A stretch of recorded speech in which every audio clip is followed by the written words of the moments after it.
Welcome everybody to another episode of the Gold Silver Bitcoin Show, brought to you by the GoldSilverBitcoin.com store. We are more than honored today to be sitting down with José Niño. José is a freelance writer based in Austin, Texas. You can sign up for his mailing list at josealnino.com. That's Jose, ALNINO.com/newsletter. You can check him out on Facebook and Twitter. At Twitter, he's Jose all short for Alberto Niño. Thank you so much for joining us today, Jose. No, it's absolutely my pleasure. Thank you so much, Justin. I look forward to this conversation. I stumbled upon your work at Mises.org and reached out to you. And you have some recent articles about the Russo-Ukrainian war. You see it as a new opportunity for demagogues to destroy freedoms at home here in the US. I presume you mean you also write that it's time to end the fixation with federal law enforcement and more. So what are you keeping an eye on today when it comes to headlines or philosophy generally?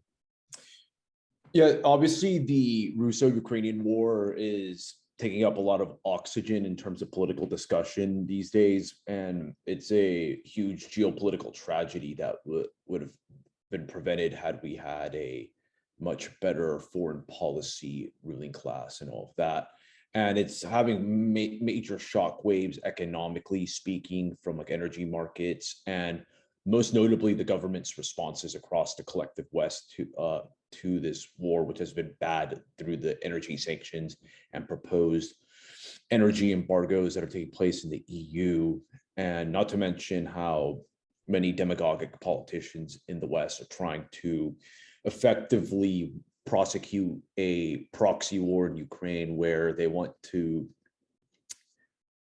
fight Russia to the last Ukrainian and sanction Russia to the last working class European and American with $5 in their pocket. And that obviously this is a pretty big conflict, and it's also a sign of what I believe is going to be the next theater of conflict in the 21st century, where you're going to see a bifurcation of the world system between the Anglo-American powers and their NATO satrapies and allies versus the emerging Eurasian axis that's made up primarily of Russia and China, with some other countries like Iran joining in the fold. That's going to be a drawn out battle that is going to play out for the rest of the century. And I'm also looking at the economy as well, because now inflation is absolutely a problem universally across the West. Whether you're in the United States all the way to Europe, people are, for the first time in decades, are witnessing double-digit inflation, which many so-called experts promised us would never happen in the West, but here we are. And that's a big issue I'm looking at as well, along with just overall the deteriorating socioeconomic conditions that we're seeing in the West, because that was another thing we were promised after the Cold War ended, that we would have like never-ending prosperity. It was the end of history, yada, yada, yada. But now we're going back to a very predictable historical cycle of instability. I guess let's talk about your view of a multilateral world kind of coming into fruition and how that might play out. You predict turmoil along that route. So I guess the way I'm looking at this is that, the World Economic Forum, I saw in a news report, ABC report, they said, or no, it was a Euro news report. They said that the World or Davos was having its most important meeting in 50 years. And it didn't clarify what happened 50 years ago. And the only thing I know that happened that was big geopolitical macroeconomic event was the de-pegging the dollar from gold. I do not know what event this is referring to, but nonetheless, it's the biggest event in 50 years taking place at Davos this year. So I'm seeing now that the U.S., as Daniel DiMartino-Booth said on this show, is appearing in a state of stasis on the world stage, and this may have emboldened certain other power players to make certain moves. So I think Russia comes to mind, in the Ukraine, and we can talk a little bit about what your views are of the origins of that crisis. And then now there was lots of, at least, media coverage about the potential for China to move into Taiwan. And then we had Biden with, I believe, a gaffe today stating that although the official White House policy is one China, that he would step in militarily in defense of Taiwan. The White House clarified that, said it was a gaffe. So there is kind of like this burgeoning new world order, right? And it's multilateral, and how it plays out, a lot of people have different views. So I guess, what is your view? Well, there's a lot to unpack there as for how this multipolar world is going to play out. It obviously, you have three power poles of like the three of like the largest like nuclear powers: the US, China, and Russia. I tend to think that this is like a phase, and it's going to turn more bipolar with US and China in the long term. It's going to be between those two behemoths because of just the simple fact that China has so much more people than Russia, and it's already growing so fast, and it has tons of professionals, especially in tech fields and in AI, that it's just going to be a massive player because of its sheer size.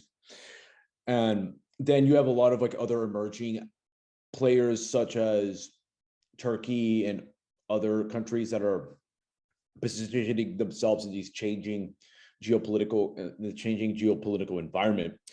But you're going to see the center of gravity shift from the American, like European sphere of influence to a more Eurasian sphere of influence. And I believe that you're going to see much more of a pivot to Asia, as Hillary Clinton promised back in 2010.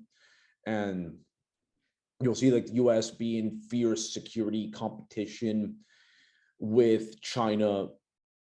But right now it's going to be focusing on dual containment of Russia and China. But long term, it's probably going to become China, because once the reality of the situation that China becomes very, very strong and starts asserting itself more in its traditional sphere of influence in East Asia, US security priorities will shift eventually towards containing China. In fact, if you look at US strategy once the Soviet Union collapsed, it was originally designed to contain China, but then you had 9/11 happen, and then the resurgence of Russia, which many people did not expect, because people tend to forget as well, in the 1990s, Russia was a borderline failed state until Vladimir Putin came in and reconsolidated Russia's hold. And what you're seeing right now is a reemergence of 19th century style geopolitics, where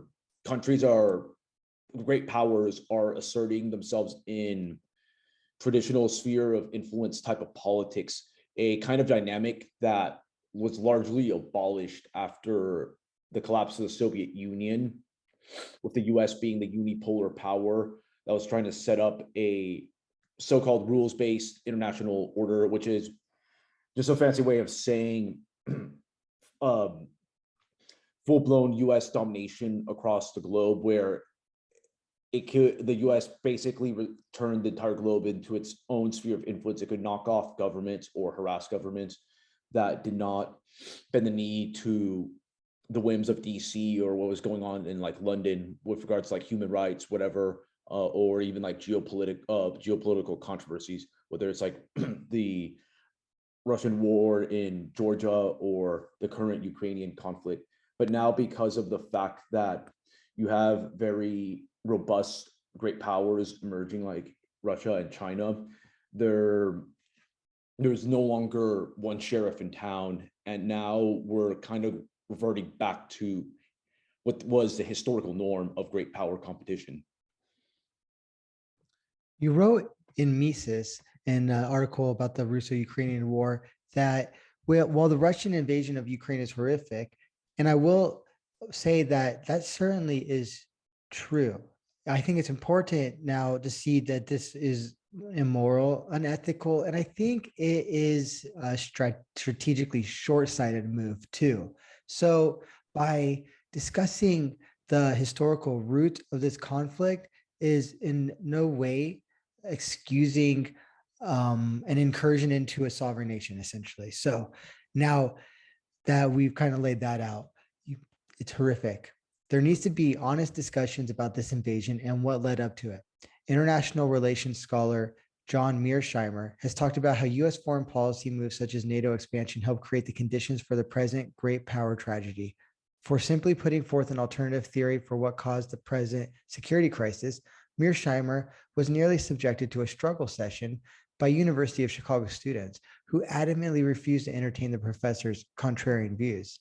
Given the recent trajectory, it would not be a stretch to suggest that even realist critiques of Western foreign policy could be subject to social and political sanctions. The simple act of pointing out that the US's geopolitical ambitions have played a significant role in creating the present instability could be treated as pro-Russian speech if deep state proponents have their way. And I saw today in an article in Foreign Policy, Jose, that and Foreign Policy, I believe, being a publication of the Council on Foreign Relations. Yes, I keep repeating, okay. I keep repeating that, but I don't know if that was a mismemory. And they wrote that essentially those companies which are still in Russia are making a huge mistake, and it laid out the case for why they are making a big mistake. And essentially, it had to do with supporting Russia's war, which is quite the claim. So now, in the context of your article with now the trajectory and the framework, what do you think people need to understand on that front? Well, we have to understand that the US is experiencing what I would call a classic form of imperial overstretch, because in many respects, the US foreign policy after the Cold War was designed to kind of like break Russia by, especially in the 90s, trying to install foreign oligarchs that would just loot the country and turn it into basically a banana republic with nukes. And you saw this under the rise of Boris Yeltsin. However, these attempts to try to convert Russia into a liberal democracy turned out to be a total failure, and it provoked the nationalist backlash that we now see with Vladimir Putin installed into power. And over time, Russia made it clear that it sees itself as a strong civilizational state with a sphere of influence. And Ukraine, for much of Russian history, at least like Eastern Ukraine especially, has been part of Russia, or at least like a sphere of influence of it. And just like the US has a Monroe Doctrine, Russia will also, as it gets stronger, and that's the nature of realist politics, that as these countries get stronger, they're going to try to assert themselves in their sphere of influence, whether the foreign policy wonks in DC or London would refuse to admit it, and how much they hate it.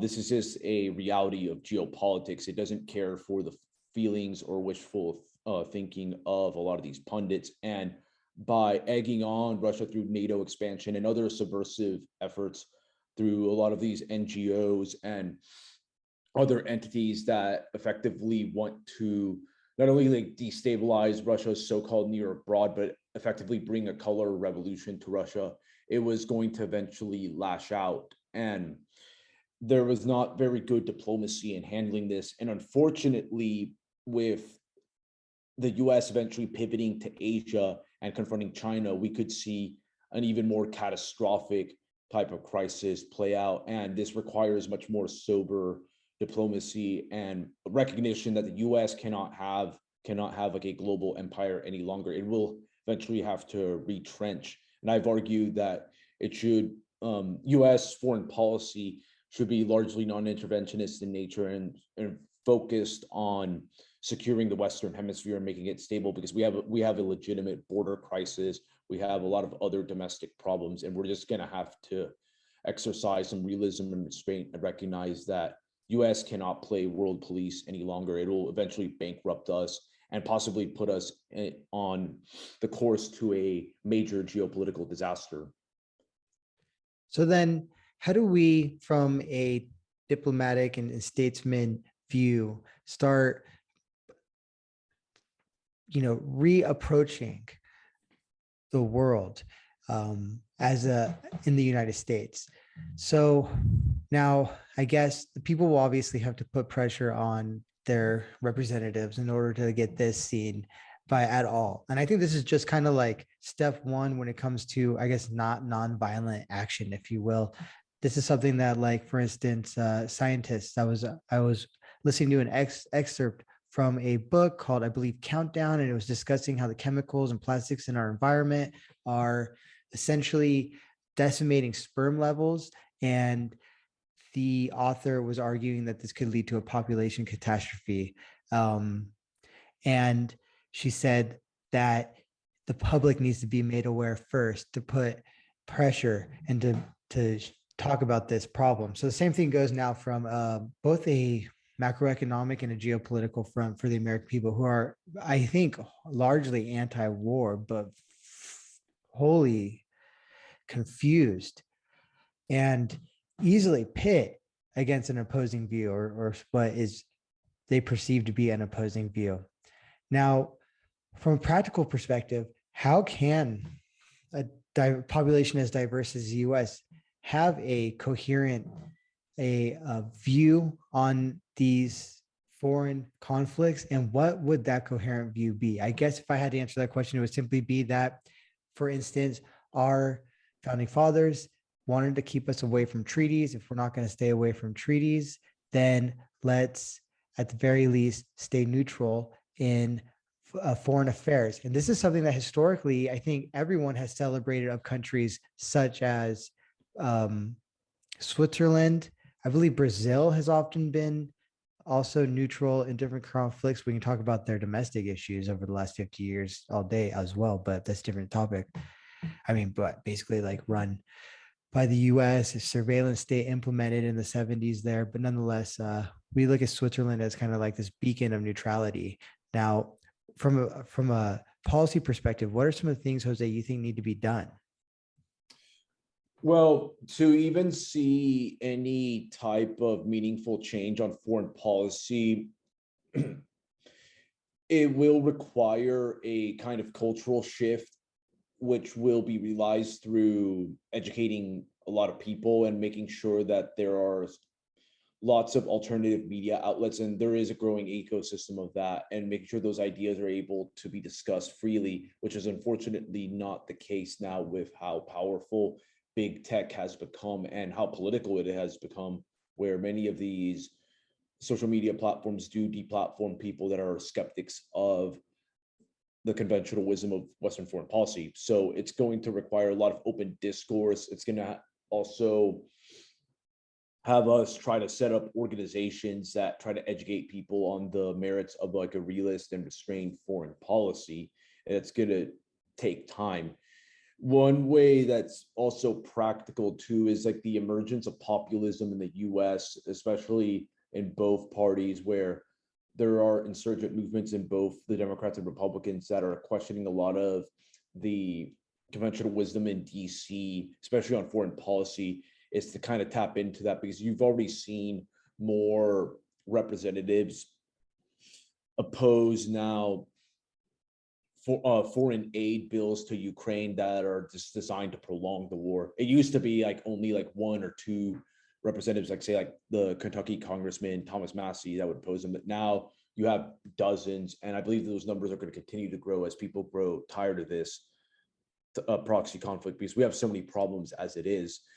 And as far as like actual concrete change, I believe that you are correct in citing the wisdom of the founding generation of the US, where the US needs to avoid entangling alliances, especially above all with NATO and Europe. This is exactly what the founding fathers warned against, because Europe has been marked by centuries of warfare. And in fact, many people flocked to the US specifically to get away from a lot of like the seemingly perpetual wars that were fought in Europe throughout the 17th century, even up until the present. And if you look at the 20th century, Europe was marked by two fratricidal wars in World War I and World War II that in many respects they still haven't fully recovered from. And with the way that they're waging a sanctions war, which is basically an act of economic seppuku, we may see not only Europe be in a diminished form in terms of geopolitics and geopolitical influence, which has been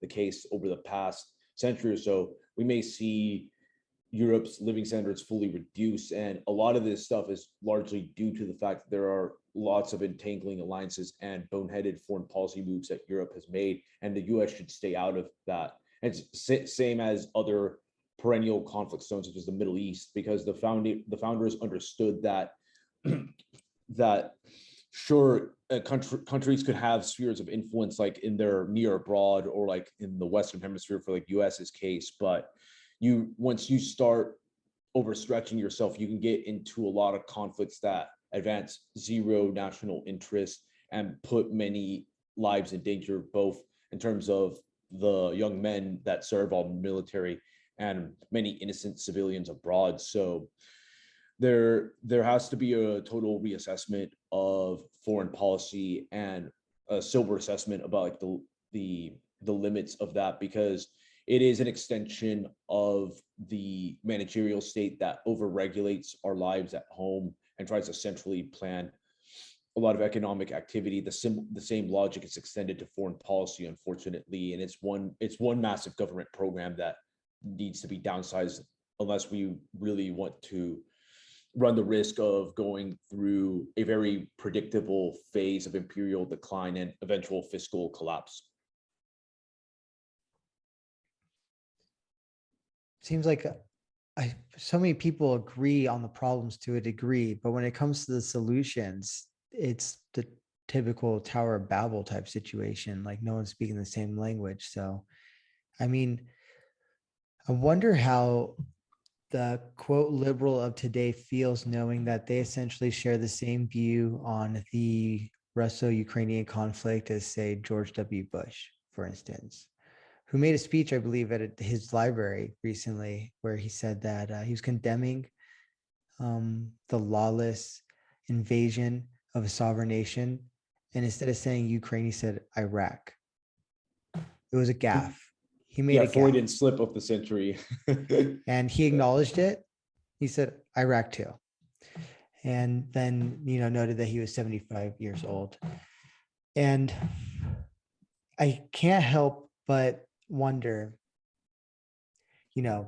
how can we prevent people from getting kind of tricked into these situations where they essentially support a war or support sending billions of dollars worth of munitions overseas in a conflict that, today it's Ukraine, but, it could be Estonia one day, which is a tiny country that has very minimal implications for our, I guess, national destiny, if you will. And of course, there's all sorts of axioms we're speaking here. But I'm trying to keep these discussions at a policy level so that maybe we can kind of turn the ship a little bit away from this iceberg, or maybe just nick the iceberg instead of going right into it.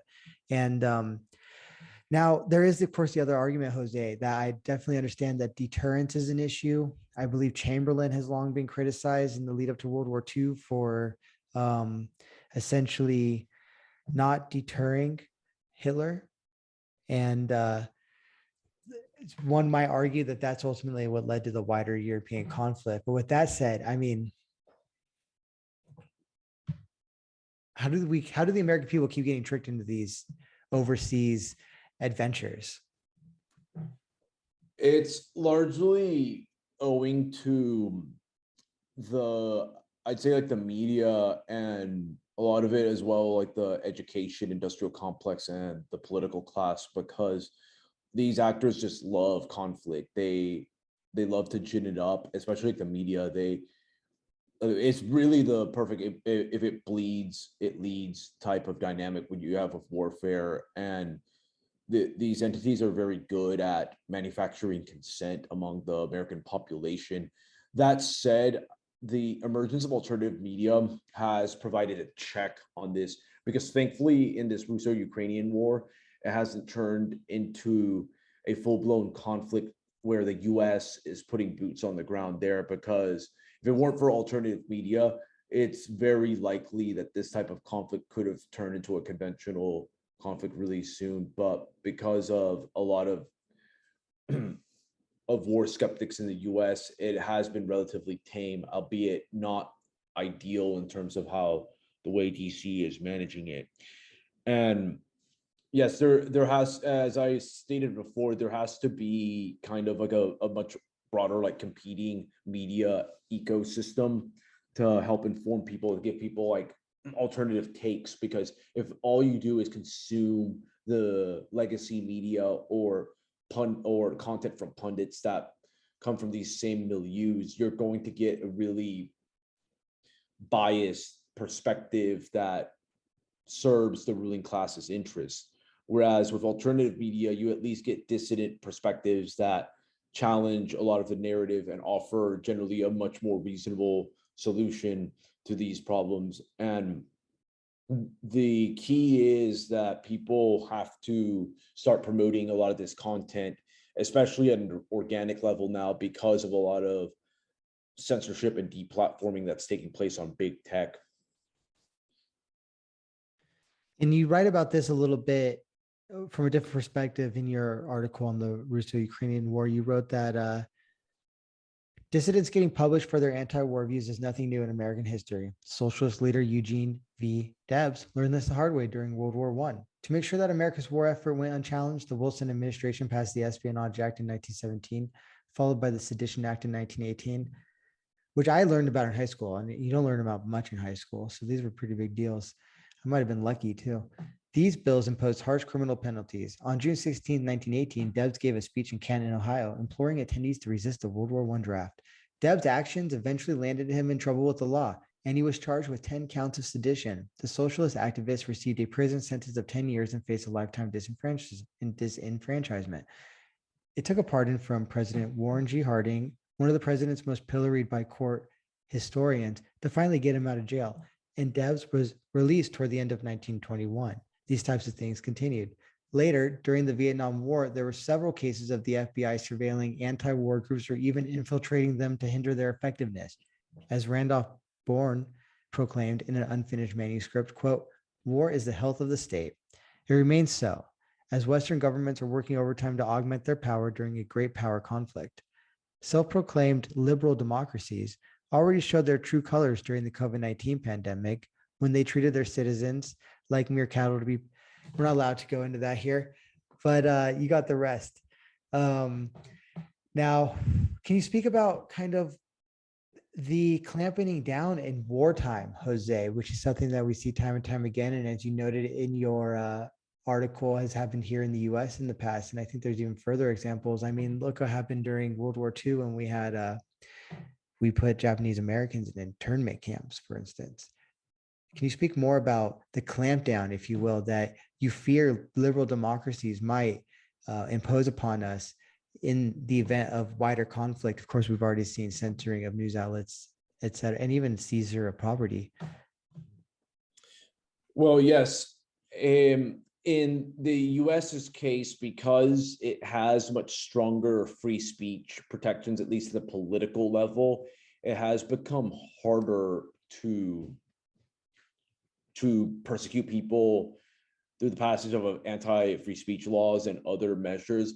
That said, you have big tech that acts as like the Pinkertons, like the private security arm of like the deep state, the national security state, that carries out this agenda to silence a lot of websites. For example, on one show that I've appeared on a few times, Geopolitics and Empire, they were effectively debanked, kicked off of PayPal and a host of other services, and also numerous other anti-war groups such as like Mint Press, and just for simply giving an alternative perspective to the Russo-Ukrainian war. This to me was a coordinated hit because the ruling class knows that their biggest threat is ultimately a free press and any type of media outlets that are allowed to like proliferate and offer a differing perspective from what's seen in the corporate press. So right now, though, I think you do have a point. You raise a really good point about the seizure of private property of Russian oligarchs, because while a lot of these figures may be unsavory people, it's establishing a really bad precedent that the state can just seize your property because you're just on a given day, we're just named an enemy of the state. Thus, your property should be confiscated without any form of due process whatsoever, just based on your nationality and all that. That it is a pretty scary proposition. And it's also really boneheaded because the funny thing is that in Russia, in terms of who are the real power actors there, it tends to be national security elites. In fact, part of Putin's claim to fame coming into power was kicking out a lot of oligarchs or sidelining them from politics. So in many respects, by going on this anti-Russian witch hunt by signaling these oligarchs, he just made the Western elites actually make like Putin look even better in a way, because a lot of Russians don't like these oligarchs either. So they're kind of like doing the work for Putin in that respect. And with this entire anti-Russia craze, and where you see people getting canceled, like Russian nationals getting canceled in sporting events and all of that, you just add further fuel to the fire of like Russian nationalism. In many ways, it's a self-perpetuating cycle that there's no de-escalation whatsoever, and it turns this whole conflict into an us versus them thing in the Russian perspective. And it has a double whammy of killing us at home economically speaking and in terms of civil liberties. And it's bad all around. As the great Randolph Bourne once said, war is the health of the state. So, yep. You also write about NATO and the fate of NATO. And this is obviously tied to what's going on in the Ukraine. You ask, is NATO a dead man walking? So I'll just ask first, is NATO a dead man walking, Jose? Long term, yes, because of the simple fact that geopolitical realities are going to probably compel the US to be focused more on the Pacific. And with how geoeconomically and geopolitically irrelevant Europe is becoming, there's just no credible way of being able to get a balancing coalition of European partners to fully commit to containing China. So the US is going to eventually have to pivot and work with more Asian countries to contain China. And this moment's going to happen. I don't know when it's going to happen, but it's going to come due sometime in the next 2 or 3 decades once these realities emerge, because of the simple fact that we're going to have a bipolar order, and it's going to be between the US and China, and the other emerging powers are probably going to be in the Eurasian space, because most of Europe is going to be dealing with a lot of demographic crises, collapse of the welfare state, really stagnant economies that they won't be able to be capable of credibly committing to that. And eventually NATO may exist, but it'll be very much hollowed out, and it's going to reflect a lot of the changing priorities of the US, because NATO is, let's face it, a US dominated institution. And if the US has to make a major pivot outside of Europe, NATO's raison d'etre kind of ceases to exist, and you might just see different forms of alliances take place in Europe that are more regional and narrower in scope. Is this perhaps a fact? Is it perhaps a factor in this, the populism we see that has creeped up not only in the US, I think expressed by the presidency of Donald Trump, but then also the results by Le Pen in France recently, although Macron overcame what some have called a populist surge. Do you think that Europe could split between populist lines? I think the prime minister, the president of Hungary would fall under that category as well. Maybe Poland might. Any comments? Yeah, as far as Europe is concerned, I believe the populist movement, even with its losses, is still going to grow, because there's a lot of anxieties due to the changing demographics brought about by mass migration there, and also just the bloated welfare states and the overregulated economies that inhibit a lot of economic growth is going to create fertile ground for dissident movements on the left and the right, because even in France, you had like people like Mélenchon who ran on a pretty, you could say almost Bernie Sanders like platform, and picked up a significant amount of the vote in the first round of elections there. And you're going to see a lot of these movements that challenge the kind of centrist neoliberal managerial consensus that is in power throughout Europe, that's been in power since the collapse of the Soviet Union until the present. And as things worsen, especially with these energy sanctions and the growing inflation, populism is only going to get stronger. Whoever runs in France in the next electoral cycle, or the next 2 to 3 forthcoming electoral cycles, I expect them to pick up even higher percentages of the vote. Those movements are not going away.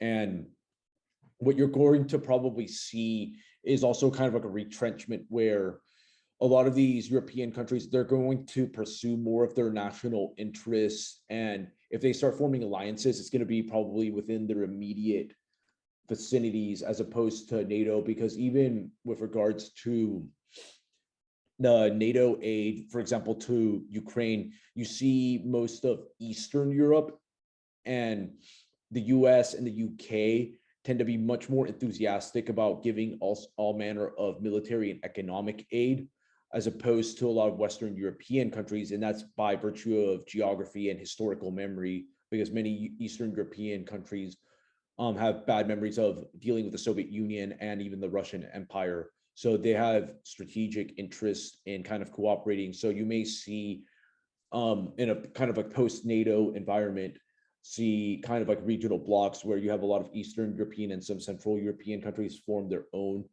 little axis, and then Mediterranean countries, which face different challenges, especially through mass migration from North Africa and the Middle East, form their own arrangements. And I believe that will be like the future.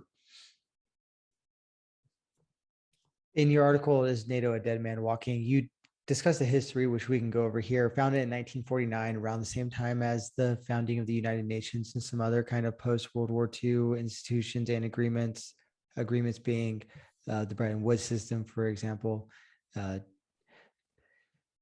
believe decided upon at the Bretton Woods. I'm having a kind of a brain fog right now, but I guess the Bretton Woods Conference. But NATO was founded in 1949. It began with only 12 member nations. NATO counts on 30 member nations today, with national security elites in the Anglo-American sphere wanting to bring Georgia and Ukraine into the fold.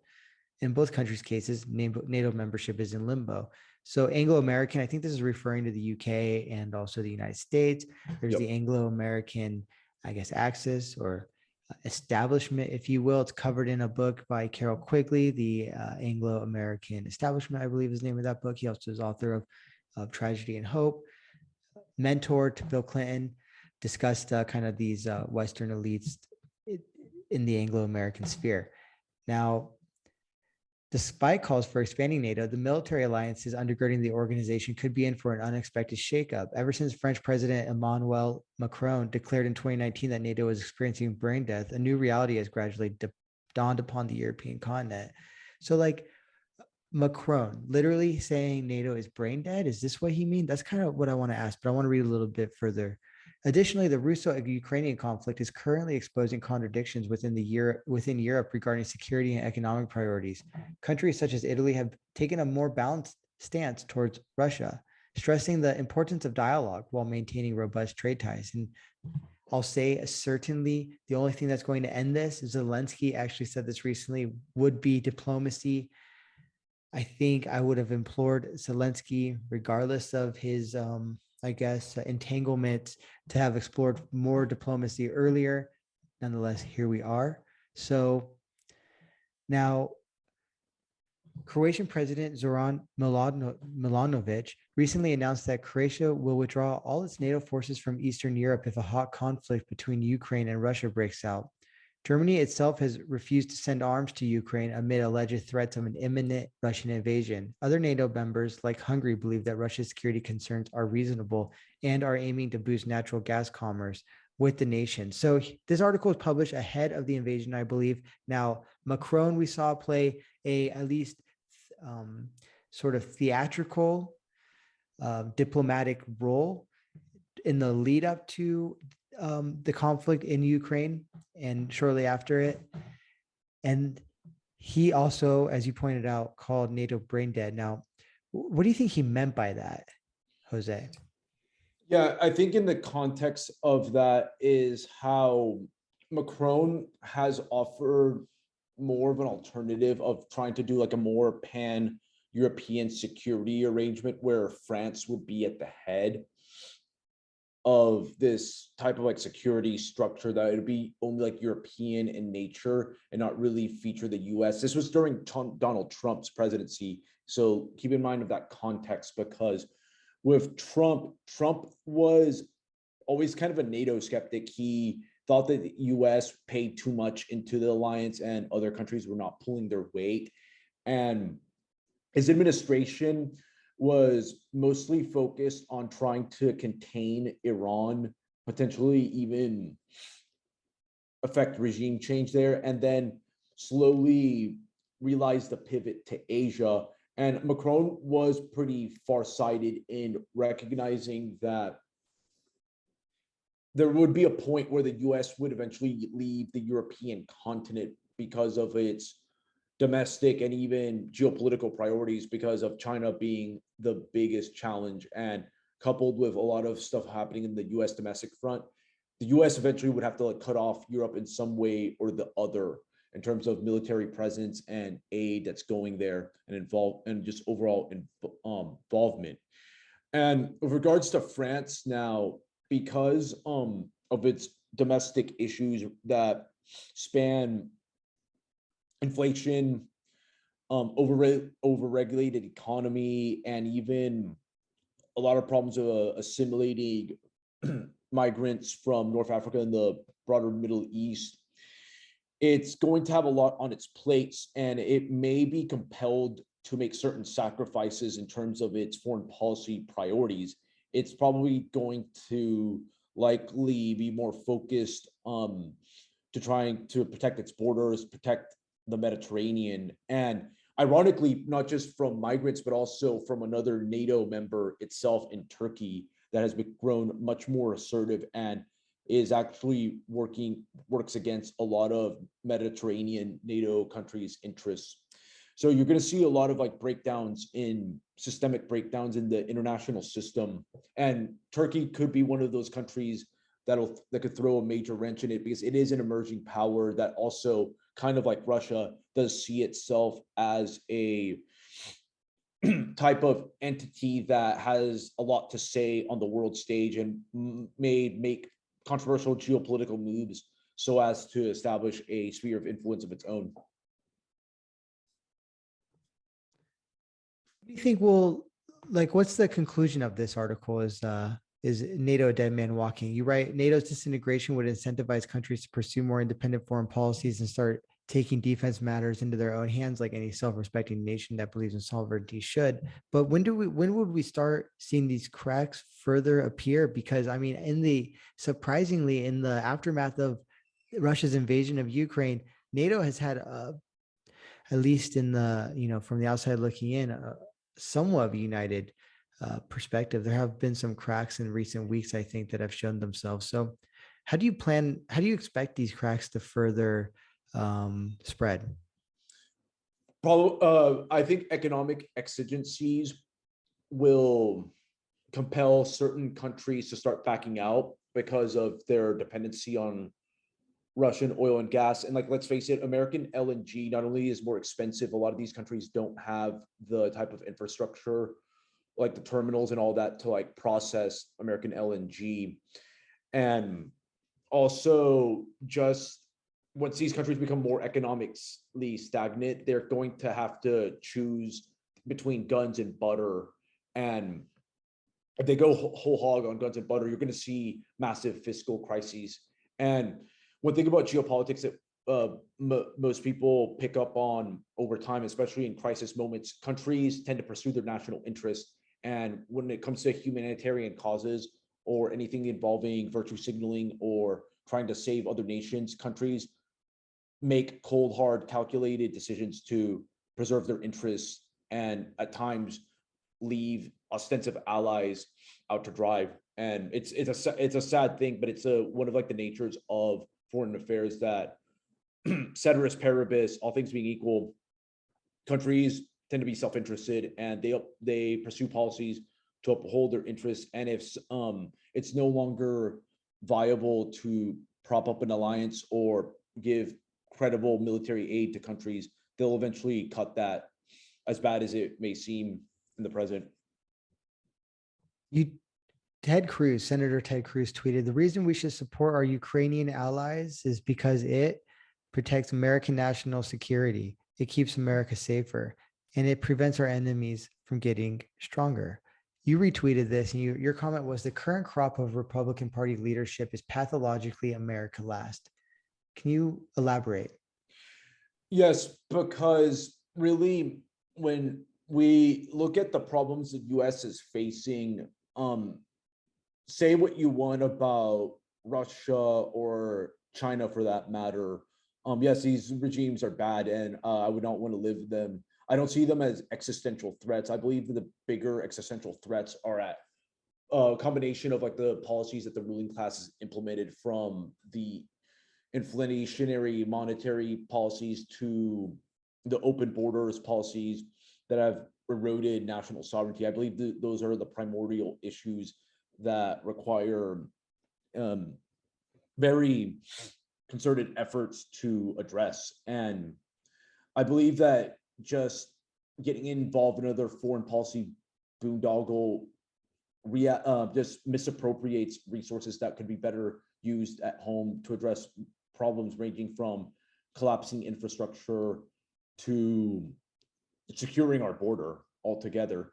And Cruz and a lot of his Republican ilk have fallen for the typical neoconservative, neoliberal dogmas that are pervasive in the US that puts the interests of a lot of foreign countries, multinational bodies, and other amorphous entities over those of like the American people. And I believe that a retrenched realist foreign policy and a domestic policy that's centered on sound money and a light regulatory state is in the American interest, and it's truly America first. Now, would you consider DeSantis in that crop of Republicans? You did write an article, Ron DeSantis plans to revive Florida's state militia, contrary to the conventional wisdom held by talking heads. There's no going back to the days of, quote, decency and respectability politics.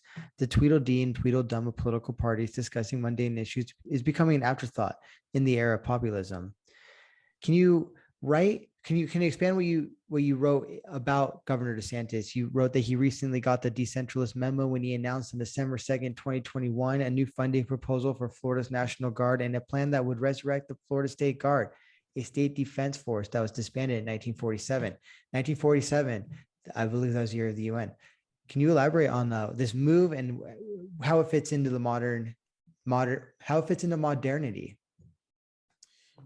Well, Ron DeSantis is part of the growing populist wing that's taking hold in the Republican Party that's challenging conventional wisdom, from never-ending wars to granting excessive power to corporations. And he has led the way, most notably on COVID-19 policies and rejecting the efforts by DC and other blue states to establish a de facto biosecurity state. And he's kept Florida relatively free in the past 2 years.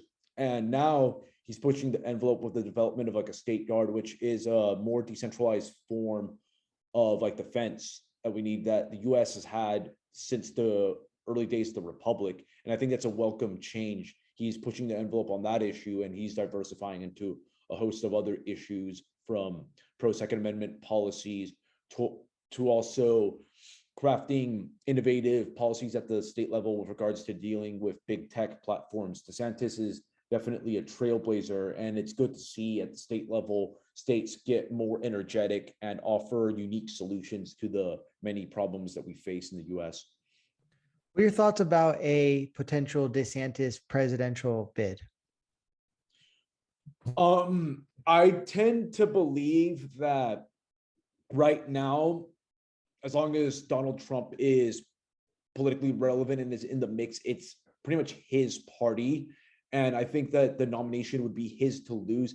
That said, DeSantis, I do potentially see him as a running mate for Trump in 2024, should Trump run. And beyond Trump, DeSantis is easily the successor to his movement, the GOP. In terms of like governors, DeSantis has created one of like the most powerful political brands of any governor I've seen in the past like 2 decades. He's going to, and he's relatively young too, so he's going to be relevant for decades to come. How about a Rand Paul presidential bid? That one's a bit harder because he's going to be pretty relevant in the Senate. I think he's very useful as a voice of reason in the Senate. I could see him run for Kentucky governor though, but it's going to be a bit harder. It's going to take him a while. His 2016 effort was pretty disappointing, to be honest. I was actually like kind of shocked that he laid an egg there, and I think he might take the mold of the late great Robert Taft as the voice of like foreign policy reason in the Senate and stay there until he decides to retire from politics altogether. Thomas Massie is one person to watch out for, though.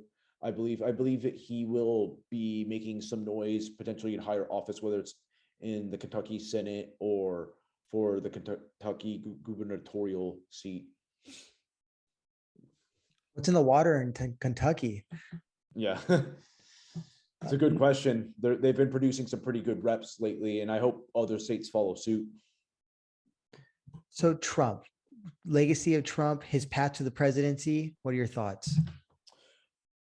Trump's his presidency was a mixed bag. I do still believe that his victory in 2016 was a rejection of the neoconservative status quo that took root during the George Bush administration. Just look at what he said about how Bush lied us into the Iraq War, and also he was a NATO skeptic during the campaign trail. He was raising a lot of questions about NATO, and a lot of people were getting freaked out. Like you mentioned, CFR, many of pundits were absolutely scared of the fact that the US would potentially leave NATO under Trump's watch. It never came to pass. There were a lot of very strange staffing decisions Trump made throughout his presidency, but DC has a bureaucracy that has a life of its own that almost like erodes like the will of the voters, if you will. And Trump learned firsthand that it's not as easy as getting elected and you get into office and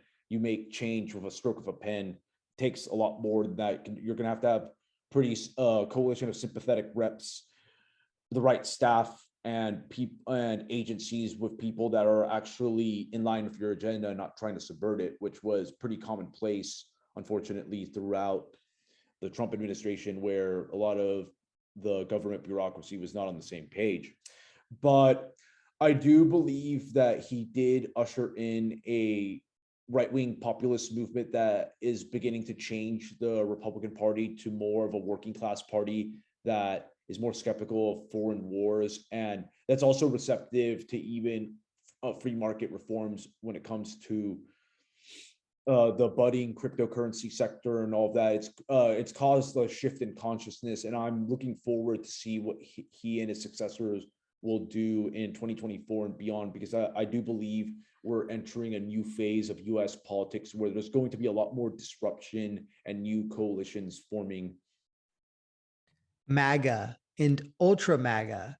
Now, what are your thoughts on this movement? And do you think it's got its roots in white supremacy like so many talking heads claim? I don't. I'm not very familiar with ultra MAGA. I haven't really looked into that, but yeah, you hear that's what Biden called MAGA. It was something he came up with. There is no such thing as ultra MAGA, but he said there's people out there, they're like not only MAGA but ultra MAGA. In other words, be very afraid. And then these MAGA people took that as a compliment, and now they call themselves ultra MAGA. Mm-hmm. That's the history.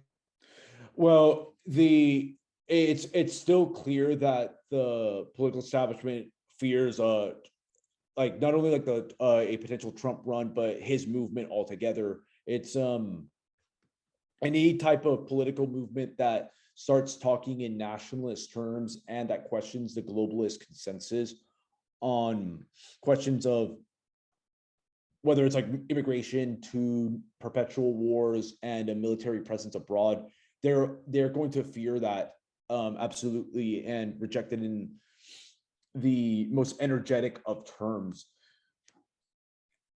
So they're going to always lump Trump's movement with like so-called like white supremacist threats, domestic extremism, and other epithets to try to discredit it. But really what they're doing is they just actually like make it stronger. They make people like this ultra MAGA label. It reminds me of the basket of deplorables comment that Hillary Clinton made in 2016, where many Trump supporters used that and wore it like a badge of honor throughout the campaign trail. And it just only solidifies this Trump support. And let's face it, the Republican Party is now a populist party that's being led by Trump. And the media is going to try to pull all stops from not only like the hit pieces, but also from like the deplatforming to the debanking and all of that, because they know that in a fair type of like political arena where ideas are freely discussed without any type of hindrances or impediments,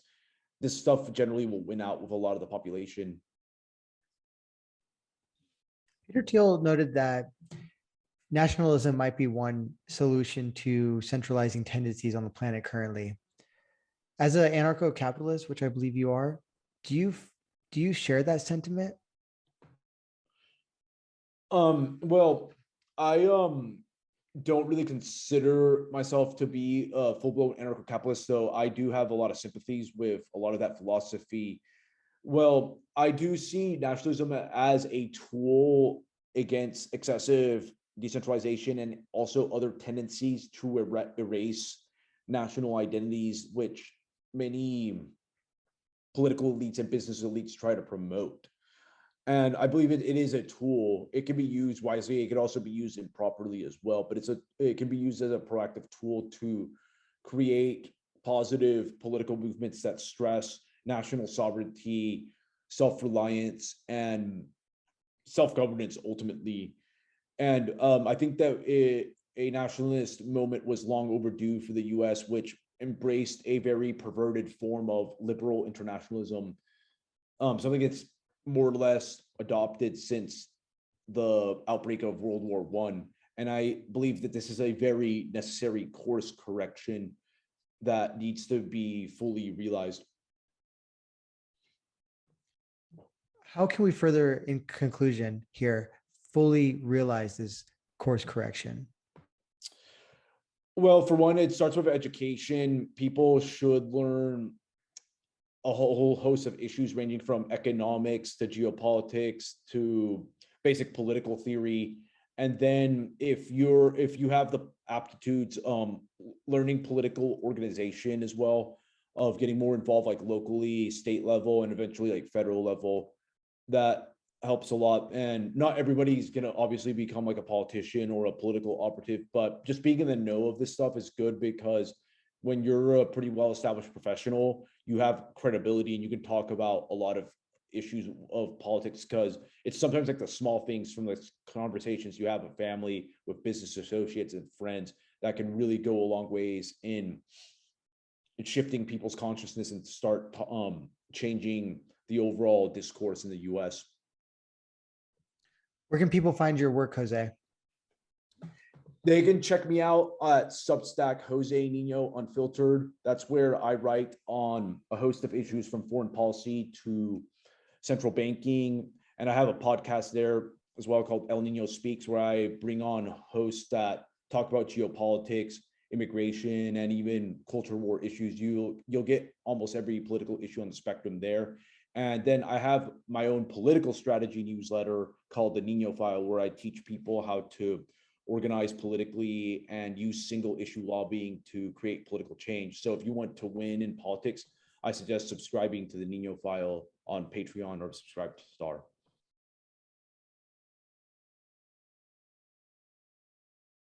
What's something each of us can do as individuals to make an impact in our communities? Oh, can you repeat that again? Because you were a bit muted. for a bit. Mhm. What is something each and every one of us can do as individuals in order to positively impact our communities? I would say get more involved in local like meetings for like civil society, from like Rotary Club or whatever, meeting with other people and volunteering, building like social capital.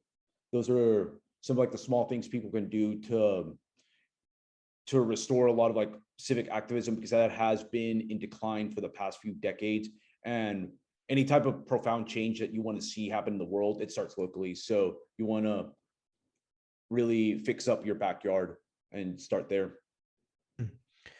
José Niño, we've had the honor and privilege of sitting down with Jose today. You can find his work at Jose Al Nino, AL short for Alberto, josealnino.com, as well as Jose Al Nino at Twitter. Thank you so much, Jose, for joining us today. No, thank you so much, Justin. I had a great time on the show. Pleasure's all mine. And thank you, everyone, for listening.